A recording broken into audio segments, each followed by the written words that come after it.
Tumatawag si mama. Hello, ma. Kailangan mo ng ng pera. Pizza di peligro pa naman ngayon, ma. Wala akong Wala akong pera ngayon. Gawin ko ng paraan. Manghiram na ako sa tropa.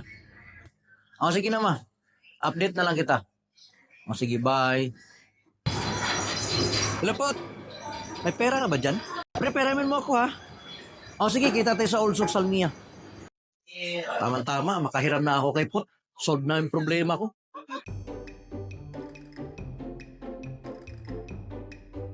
Yan na naman kaya problema ni Dodong Tisoy. Pera na naman to, sigurado. Ano dong? Pre. Ano na problema mo? Ito nga, nanay ko, kailangan ng pera eh. Baka naman makahiram ako sa'yo. Bayan, pre. Problema na naman. Kaya, Pera. Kaso hindi naman kita mahindian. Siyempre, magulang mo yan eh. Kahit naman sino. Ang problema lang, pre, wala akong cash sa ngayon.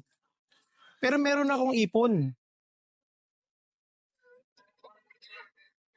Meron akong ipon sa Kabayan Savings BDO. BDO Kabayan Savings? Pwede ba yun? Paano? Oo, pwede mong gamitin yan sa BDO. Kasi ang BDO, pwede kang mag-apply through online. Lalong-lalo na yung mga kababayan natin nasa abroad, pwede silang mag-apply through online. Lalo na dito sa Kuwait. At pwede mo tong gamitin. Pambayad sa Aman Exchange. Kaya ano pang hinihintay mo? Tara, pumunta na tayo sa Aman sige. Exchange.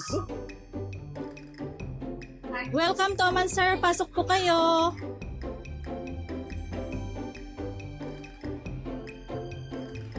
O, di ba? Nang dahil sa BDO Kabayan Savings Account, ang bilis ng transaction. Kaya nga, makapag-open nga ng account yan. Tara, magtsaka muna tayo.